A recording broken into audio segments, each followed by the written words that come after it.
Trying to push the button and, oh, now it's doing it. No, I did Okay. not. You know what? I'll find myself for that. Okay.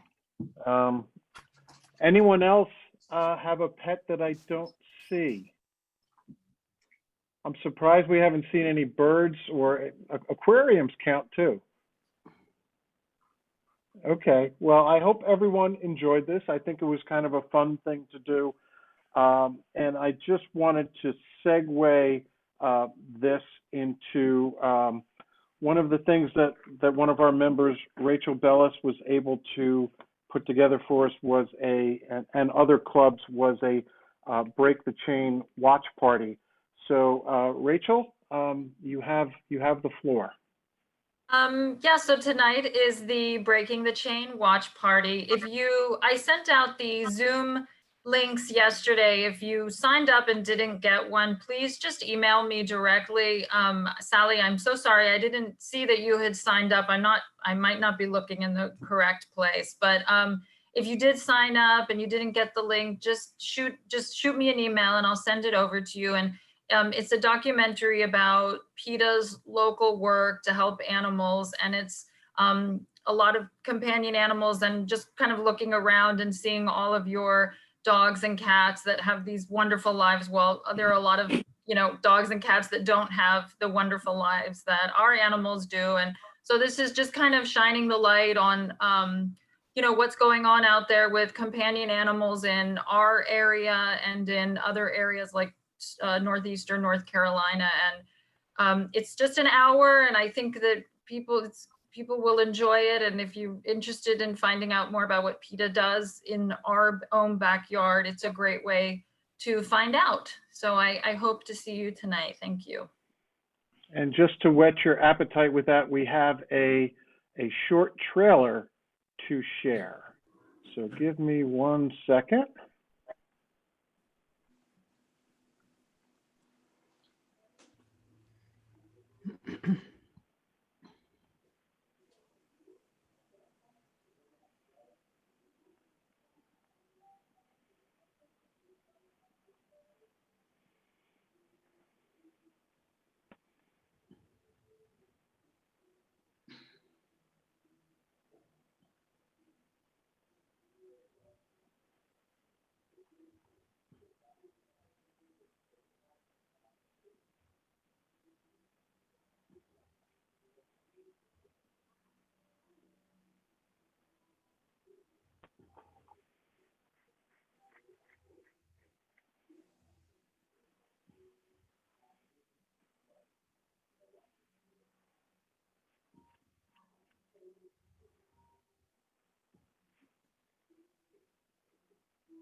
Okay, I hope everyone was able to see and hear that. So again, if you're interested in joining the watch party, just shoot an email to Rachel. And Rachel, you want to share your email address just so everyone has it? Sure, it's rbellis, BELLIS, at PETA.org. Again, rbellis at PETA.org, and it's at 7 o'clock tonight. Thank you. Okay, thank you. Sigurd Whitaker would like to talk a little bit about the RI Foundation, and also we have some Paul Harris Fellow awards to bestow. Sigurd. Yes. So today is, as everybody knows, Giving Tuesday, and you've gotten several emails from me about it. We are delighted that we are once again, due to the generosity of a couple of our major donors, able to match your donations of $100, between $100 and $500 to either the annual fund or polio fund through I'm all messed up, too many dogs, through the Rotary Foundation. If you will do it online, please. And I'm delighted. Well, here we go. I'm delighted, and I hope, Jim, you don't find me yet again. I'm delighted that we're going to recognize two more people who have increased their Paul Harris Fellows. One is Bill Clendenin, who I will tell you has already contributed today, but right now he is a Paul Harris Fellow +7. And then Gus Stuhlreier is now a Paul Harris Fellow +5. Thank you so much to both Bill and Gus for everything you do for the Rotary Foundation. Thank you, Bill and Gus. We certainly appreciate your support for the foundation, and we've witnessed within our own club how that affects Rotary not only on an international basis but on a local basis. So to all Rotarians who are supporting the RI Foundation, today's a great day to do it. Any day's a great day to do it, but today's a really great day to do it. And also we appreciate all you have done in the past. So thank you very much. Couple of other things. Unfortunately, and I was personally, I was really looking forward to this, and I know some other members were also. REITs Across America in Suffolk has been canceled. For those who aren't aware, it was actually canceled by the state. The Veterans Cemetery out in Suffolk is actually administered by the state of Virginia Veterans Bureau. And for safety reasons, they have opted to cancel volunteer participation in REITs Across America. So that will not be happening, unfortunately. Also wanted to remind everyone that the holiday social, because of the enhanced restrictions that were put on gatherings that was originally planned for the 3rd, which would have been Thursday, has also been canceled. We hope as soon as we're able to, I'll be honest, we hope to have a blowout party when we're able to do that. One of the things that went out in my my president's message over the weekend was giving you a heads up that there were going to be some revisions to the bylaws. So we're going to ask our membership to be voting on that. So I ask that you take a look at that, at what those revisions are. I will tell you in really a synopsis, a lot of them are just giving us a little bit more leeway on how to conduct some things during times like we're in now. Just in terms of changing some of the language that makes prepaid meals waivable if we encounter situations like this. So please take a look, and again, we're going to ask for your vote on that next week at the business meeting. Lorna, is there anything in particular you want to add to that, since you sort of you headed up this project? No, I think that captures it, and I believe the highlighted, there's a few, minor revisions in wording, but you'll see them, they're highlighted in yellow, but it's mostly to do with what Jim has just discussed. I think that's a good synopsis. Okay, thank you. And the other thing that you received was a reminder, we're going to be voting on the board of directors and officers for 2020, for 21, 22. I included the slate so that you can just take a look at that, and we'll be asking you to vote on that also. We are working on inducting our newest approved member, which is Clay Dills. Right now, where he's having some scheduling issues, but we hope to get him inducted as soon as possible. Walt Sobek, would you like to talk about gift distribution a little bit? Sure. As in previous years, the Salvation Army is hosting a Christmas depot to distribute toys to the less fortunate in the Hampton Roads area. Our club has been there before to do the personal shopping and then help in the parking lot to put the gifts into the cars for the families. Well, with the virus that's hit us, they're going to do things a little differently. Everything's going to be outside in terms of the families receiving their gifts. Everything is pre-planned this year. There's not going to be any last minute gifts out of bins or anything like that. I have committed our club to 8 slots on the 17th of December from noon until 5. So if anybody has that afternoon free, and it is at the, let's see, the old Kmart building in Kempsville in Virginia Beach. And again, it's a 5-hour commitment. And if we have enough people, we can divide up those 5-hour shifts into 2.5 hours apiece or work around people's schedule.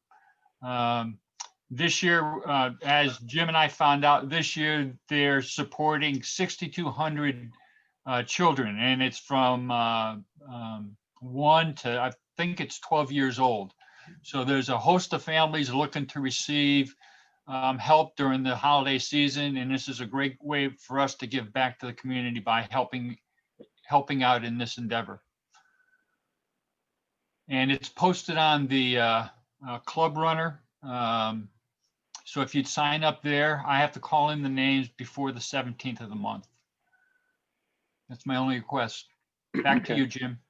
Thanks, Walt. I appreciate it. And I'll tell you, this was in previous years when we actually did this indoors and we assisted with the shopping and getting stuff out to the cars. This was truly one of the more meaningful service projects that I encountered through Rotary.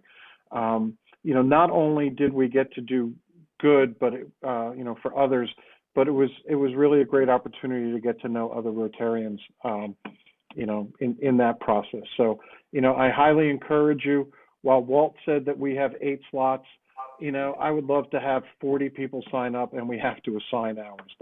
That would be wonderful. So, you know, I encourage you all to consider that. So, thanks, Walt. Again, appreciate that. So it's the first. It is the first meeting of the month of December, and I just have some birthdays, anniversaries, and Rotary anniversaries to announce. And those who are celebrating a birthday, again, feel free to send your appropriate fine, which is $5 or $1 for every year, should you choose, to @Norfolk Rotary-Charities. That's the easiest way, or you can mail us in a check also. So December birthdays, we have Jack Kavanaugh on December 3rd. We have our very own Joe Massey on December 10th. We have John McLemore on the 14th. On the 15th, we have Mal Branch and Barb Lifland. On the 19th, we have Tom Ambler. On the 20th, we have Joel Heaton. On the 22nd, we have Jason Drain. On the 24th, we have Diana Starkey. On the 27th, we have 2. We have Bob Ash and Will King. And on the 29th, we have Mike Goldsmith. So, Bob, can you lead us in a little bit of happy birthday? Certainly. Happy birthday to you. Happy birthday to you. Happy birthday, dear Rotarians. Happy birthday to you. Thanks, Bob. We also have some December wedding anniversaries. We have Bernie and Lois Cohen celebrating 35 years this coming Friday, December 4th. We have Michelle and Bill Nettles celebrating 30 years on the 9th.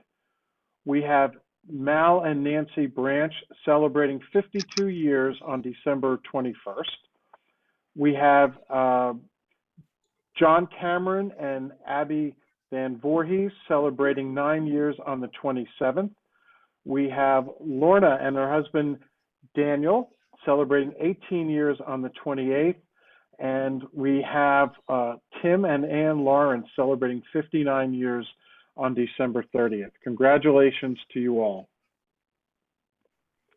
And Walter, I see you have raised your hand.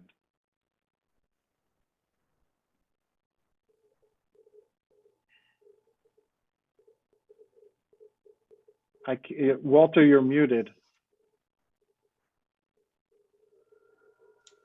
Okay, this will probably work better now. Yeah, okay. I forgot to mention earlier that Lori Harrison sent us an announcement about the Tacky Sweater 5K going on in Norfolk this weekend on Saturday the 5th. It's early. They're asking for people to help not organize, but guide the runners, do refreshments, things like that, and set up. And it's at 6:30 at parking is at Fort Norfolk Medical Plaza in the parking garage there. And they're meeting at the Plum Point Park at 6:30. It's probably about a 3-hour commitment. If anybody has time and is willing to go out there, and this benefits the melanoma awareness at EVMS. And Lori, if you have anything else to add on that, just chime in, please. Well, obviously it's a lot different this year. People can run virtually or they can run in person. Normally it's a really colorful event with tacky sweaters and things like that. And Ann Hupp is the organizer with Metal Events. And Ann lost her best friend to melanoma years ago. And she does this race in her honor. And anyways, she's raised a lot of money for melanoma awareness. If you want to come, it shouldn't be too hard of a volunteer obligation. All you need to do is email me at lori.harrisonvb@gmail.com or whatever address you have for me in the Rotary directory. So thanks, Walt. Okay, we also have some Rotary memberships. We have Bryce Burton celebrating 19 years. We have Tim Lawrence celebrating 36 years. We have Bob Powell celebrating 39 years. Jim Sell, 30 years. Mark Shaw, 35 years. Mike Goldsmith, 8 years. John Searing, 15 years. Chip Finch, 15 years. And Cy Grandy, 15 years. So we certainly have some longevity in our club, and I appreciate everyone's dedication. Before we move along to the our speaker, do we have any happy bucks and any good news that we'd like to share? Tom Ambler. Yeah, just happy bucks for the news that my sister's partner, Mr. Terry Nightingale, was told last Wednesday that his treatable leukemia is now declared to be in remission. Oh, that's wonderful. Pretty good news. That's great news. Thanks for sharing, Tom. Michael. I've got 5 happy bucks. The first is to thank everyone who came out to Rotary Volunteer Day at the Botanical Garden. I want to thank Marty Race. Happy buck for Marty, who sent me the sweetest get well card. Handwritten, no less. Nobody does that anymore. Jeff Wells, who, even though he was undergoing his own medical issues, still took time to text me to find out how I was. Lorna Cochran, who hand delivered this bedazzled cane for me to walk with.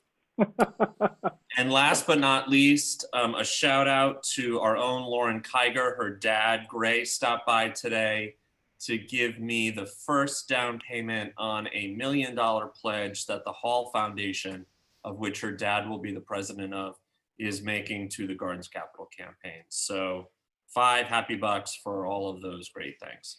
Yay. Jim. All right. Yes. I have some happy bucks.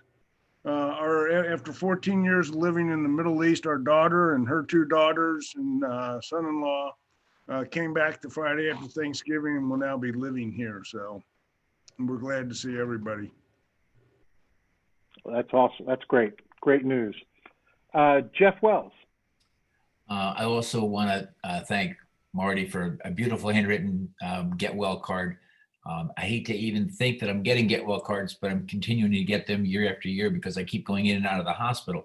But I have to tell you a quick funny story. COVID saved my life because I thought I had COVID and I drove myself over to Centera, went to the emergency room and I said, I have COVID. And they came out and said, no, you don't. I said, I do. I can't breathe. And they said, no, you don't have COVID, but what you have are pulmonary embolisms. So let's treat you for that. So COVID saved my life. There you go. And so I'll be putting happy dollars in because Eliquis is now my new drug of choice. Oh, glad to hear you're doing better, Jeff. That's wonderful. Anyone else? Jim, I see Raphael Corridor on our I do screen. see Raphael. Yes. I think you should say hi to him. I'm glad to see him. You're muted, Raphael. Yeah, thank you guys. Good seeing everyone. Yeah. Hope everyone had a good Thanksgiving. Everyone's having a pleasant and safe holidays. I haven't been to a meeting in a little while. Sometimes the day gets away from me, but I'm glad that I'm here. I caught up with Chip last week. We had lunch. So just trying to get back in the swing of things. Well, great to see you. Great to see you. Welcome. Welcome.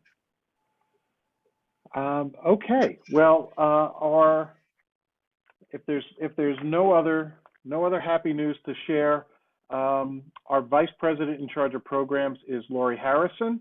And Lori, you have the floor. Thank you. Our Rotarian of the day is Dave Duncan. Dave has been a Rotarian since 1980, so kudos to Dave for that. And his favorite part about being a Rotarian is the anonymous work we do in the community, service above self. And a couple fun facts about Dave. He rode his bicycle from Pittsburgh, Pennsylvania to Wildwood, New Jersey. And he holds a US patent for a folding bicycle carrier. And that's it, but I'm kind of curious as to what carrier that is. But anyways, take it away, Dave. Well, thank you very much, Laurie. And thank you, President Jim. I will go ahead and introduce our speaker. Is that okay with you, President Jim? Yes, go right ahead. Okay, Nikki Johnson serves as a research associate for the Dragus Center for Economic Analysis and Policy in the Strome College of Business at Old Dominion University. She received an MA in economics from Old Dominion University in 2019. Since 2015, Nikki has contributed to the production of numerous State of Region and State of Commonwealth reports. Nikki has also worked as an external consultant on diverse sponsored research on such topics as the regional economy and the economics of opioids. In 2020, her analysis of labor markets have been featured repeatedly in both state and local media outlets. In today's presentation, Nikki will provide an economic update for Hampton Roads, highlighting the impact of COVID-19 on our economy. Nikki will also discuss prospects for future growth. Welcome, Nikki. You are now on. Thank you. I'm going to start by sharing my screen.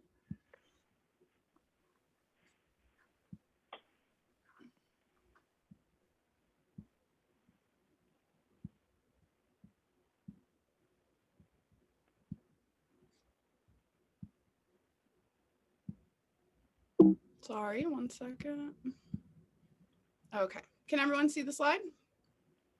We're good? Yes. Mm-hmm. Thank you for that introduction, Mr. Duncan.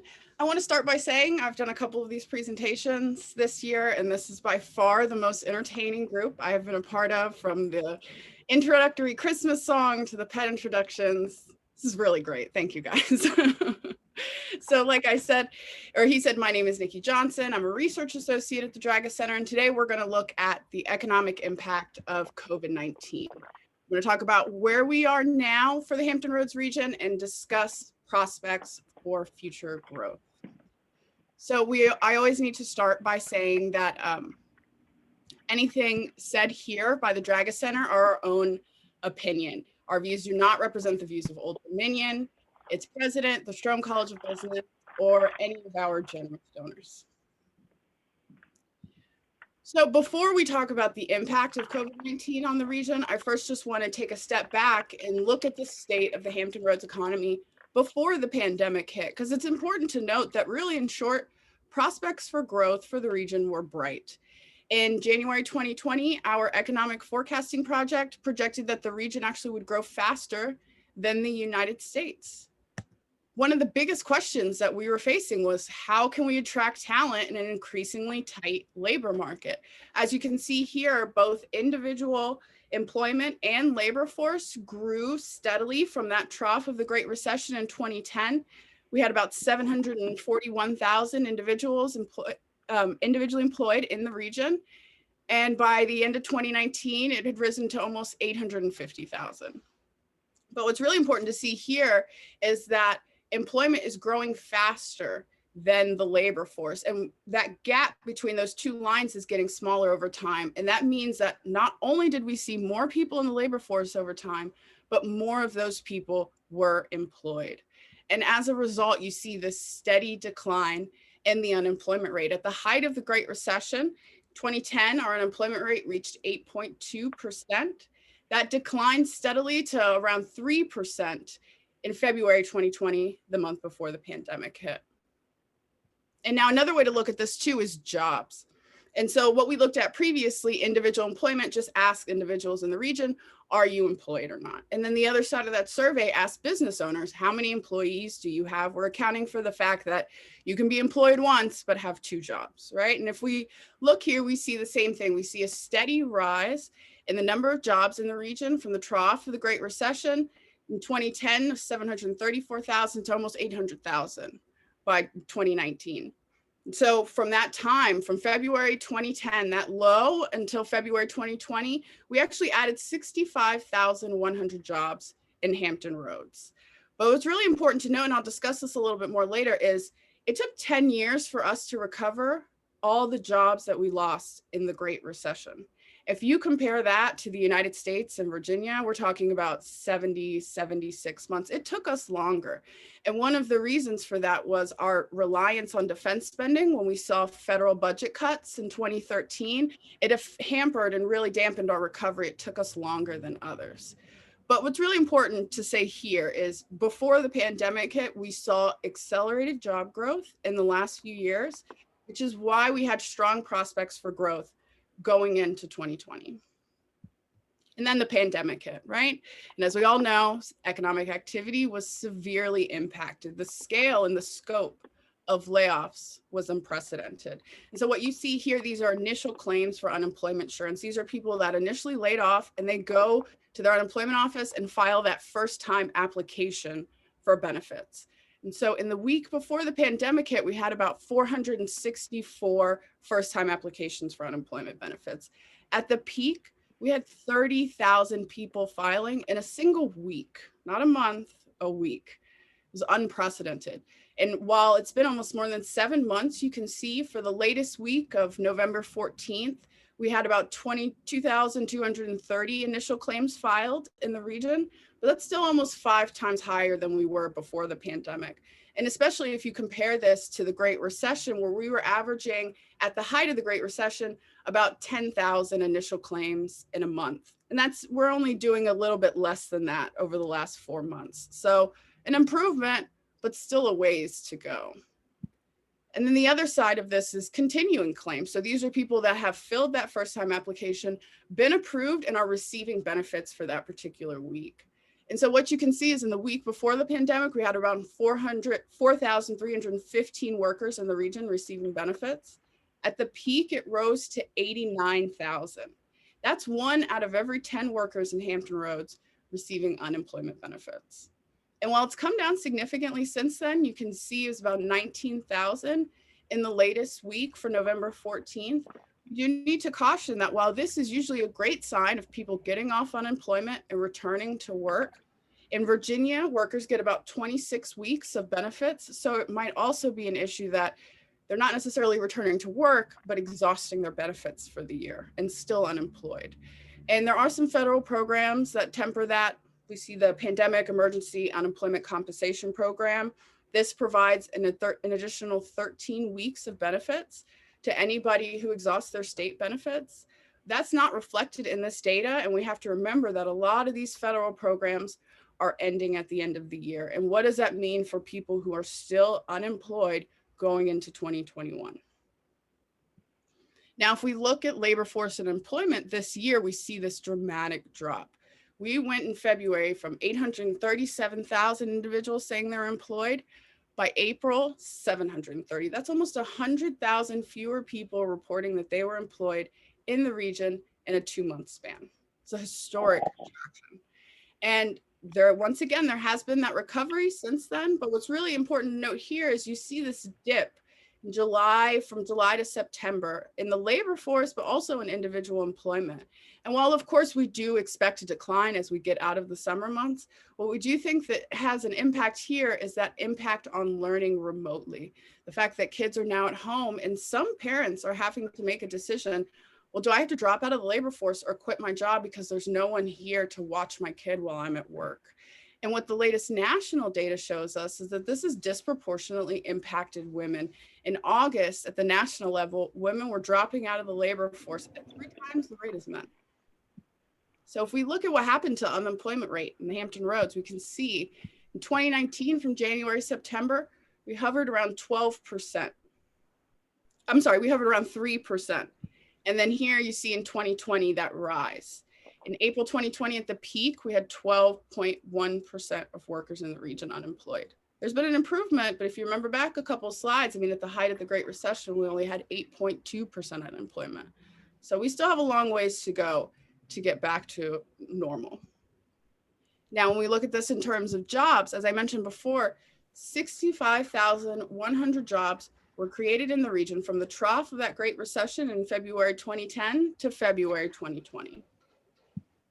2 months later, in April, we had 22,000 fewer jobs than we did at that trough of the Great Recession in February 2010.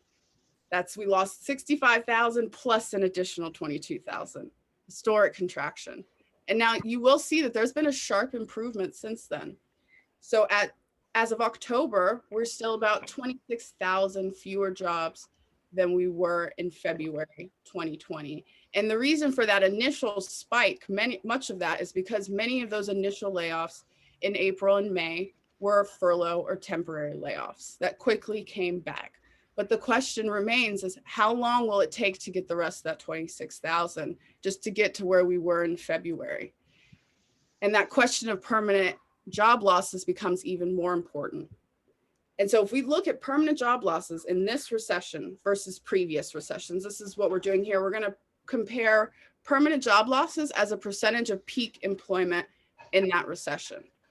In 2001, permanent job losses were about 1.5% of peak employment, and it took 64 months to recover all those job losses.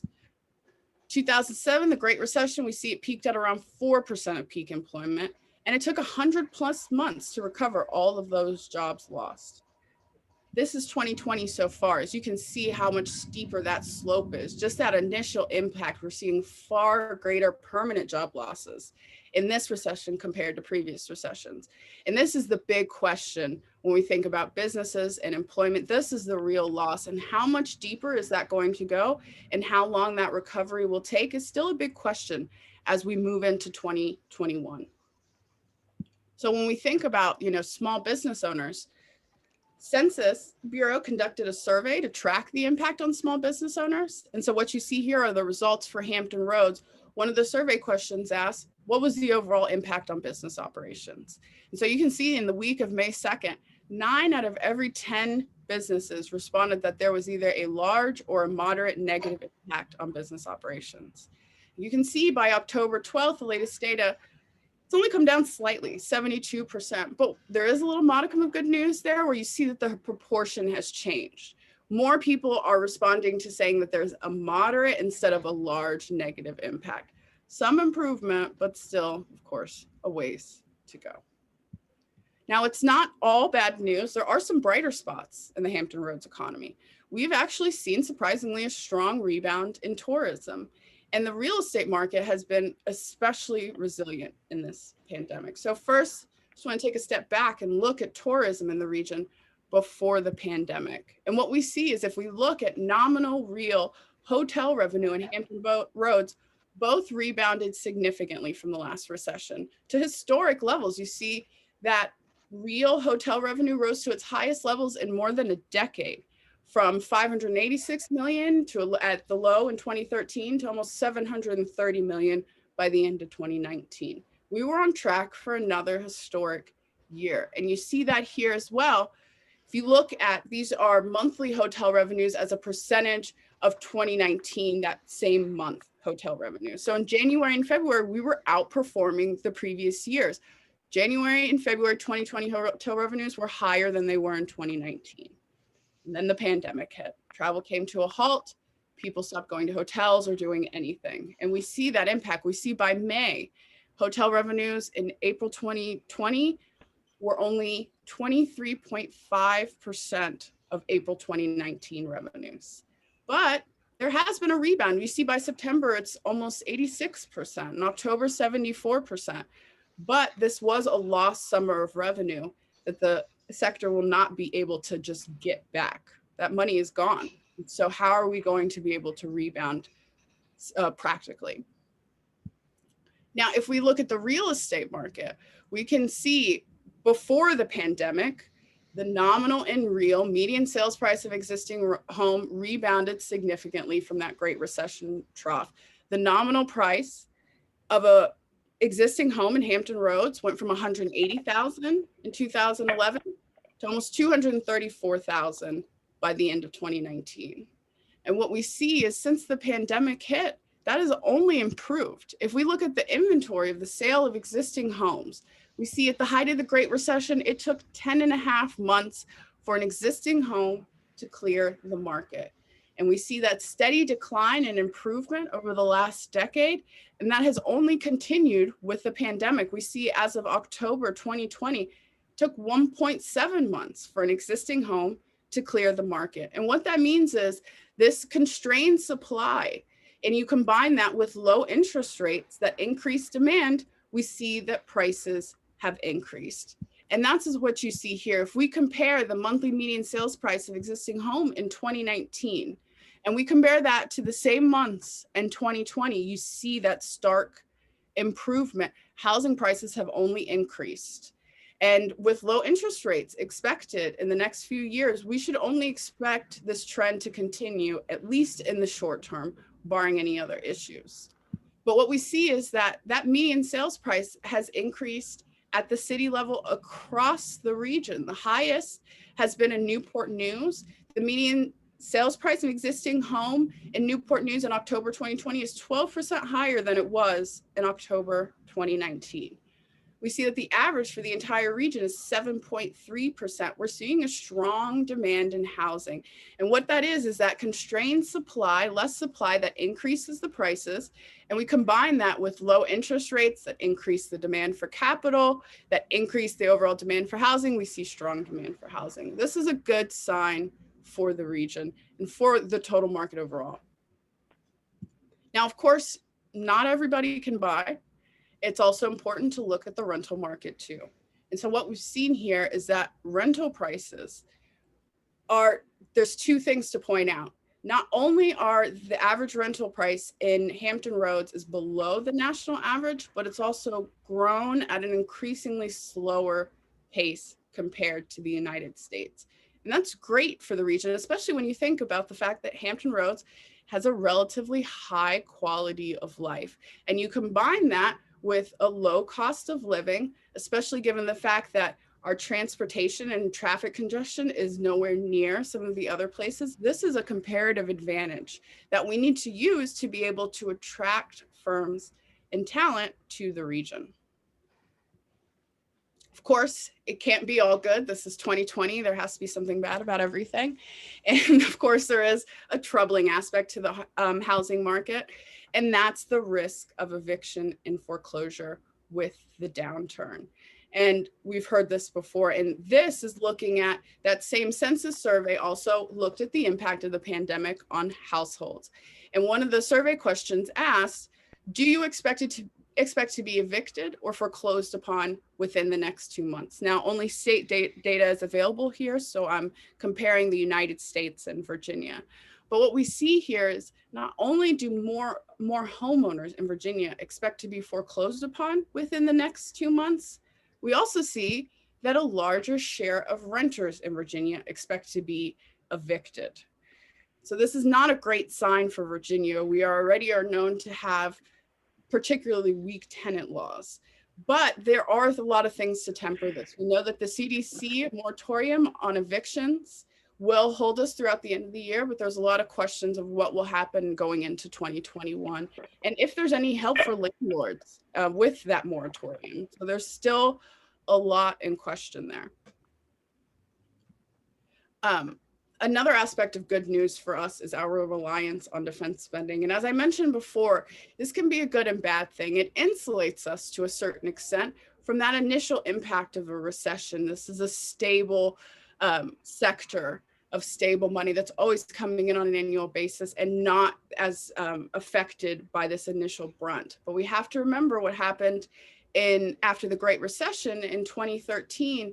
Defense cuts in an effort to balance the federal budget forced issues at the regional level, where it then took us longer to recover because we were more affected. It's one of the reasons that it took us longer to recover all those job loss compared to the United States and Virginia.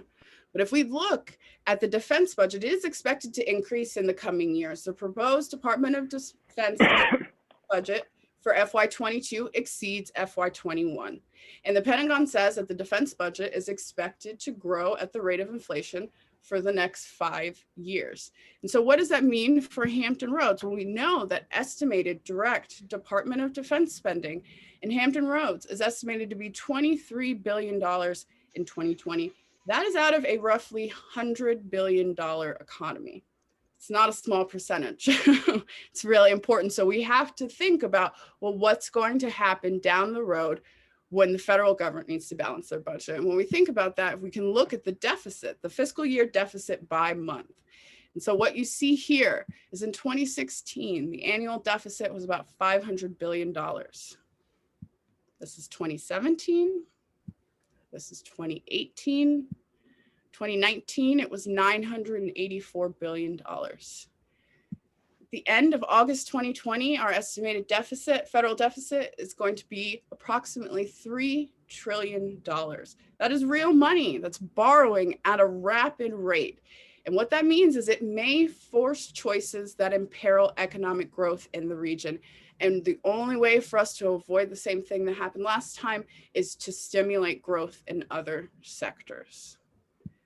And so when we talk about prospects for growth, of course, the return to normalcy depends on a vaccine, right? The most optimistic scenario, the CDC projected about 35 to 45 million vaccine doses.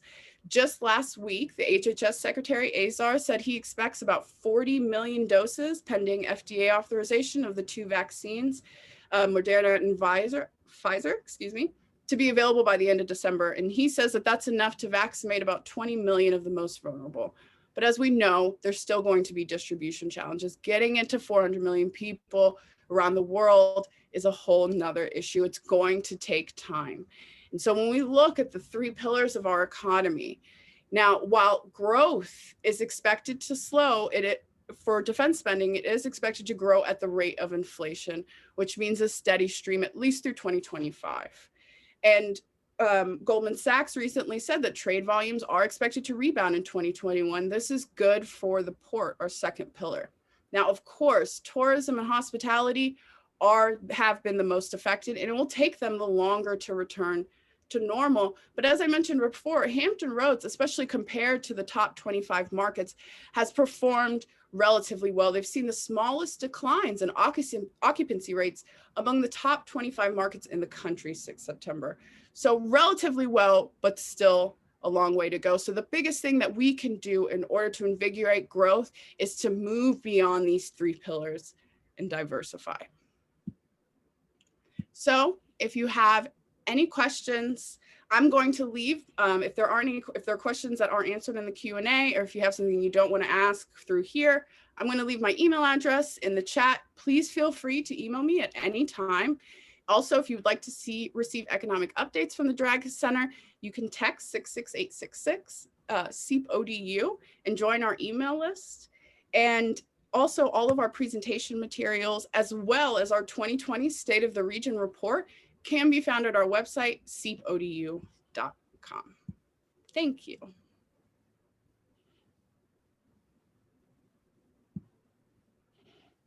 You did. Thank you, Nikki. We certainly appreciate that. Do we have some questions for Nikki?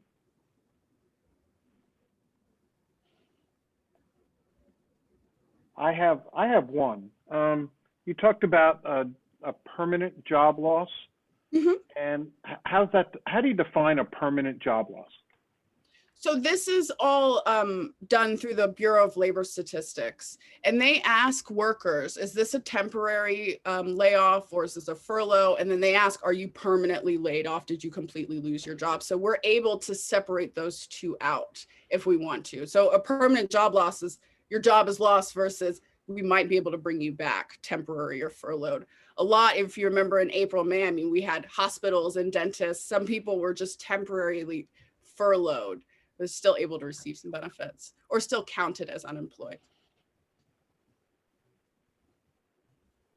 Any other questions?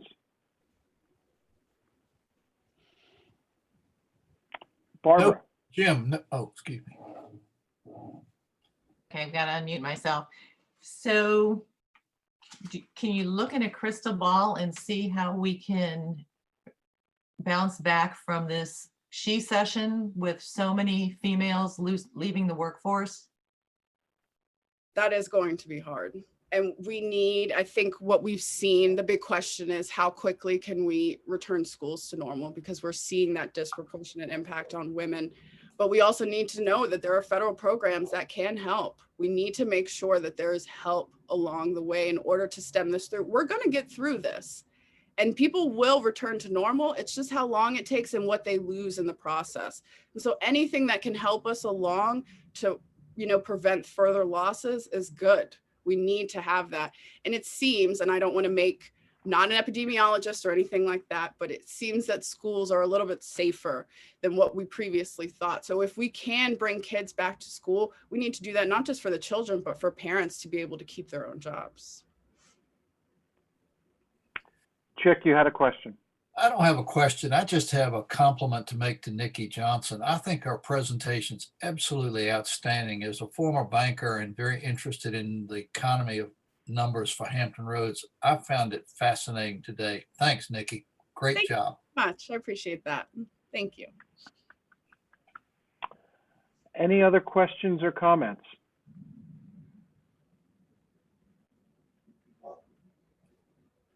Okay, I don't see any. Nikki, thank you once again. I echo Chick's comments in that I thought the presentation was timely, was interesting, was really well done. So thank you very much. We appreciate that. I do want to let you know that our club is very interested in literacy, especially amongst the youth in our community. And in your honor, we will be dedicating and sending a book to Little Creek Middle School. So when when you have a chance in the future, feel free to stop by there, and it'll be engraved with your name and commemorating your presentation to us. And once again, we really appreciate it. We appreciate you taking the time, and thank you for a great presentation. Really touching. Thank you so much. And once again, I'll just say, I'll leave my email address in the chat here. So if anybody has any other questions, please feel free to email me anytime. Okay, great. Thank you. We appreciate that. Our next meeting will be next Tuesday, December 8th, and it will be our Rotary Club of Norfolk annual meeting. And as mentioned earlier, we do have some bylaw revisions to vote on, and also our slate of officers for the next year. If anyone in the club has some issues that they would like added to the agenda, feel free to shoot me an email, jameskits85@gmail.com, and we can talk about getting some things added. But thank you very much. I think this was a great meeting. I appreciate all of your input, and everyone have a great day, and we are adjourned.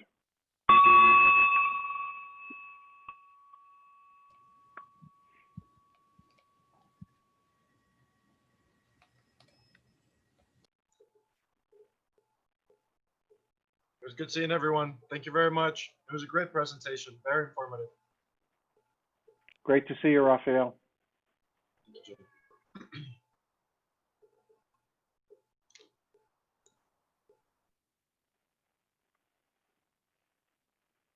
That was a great meeting, Jim.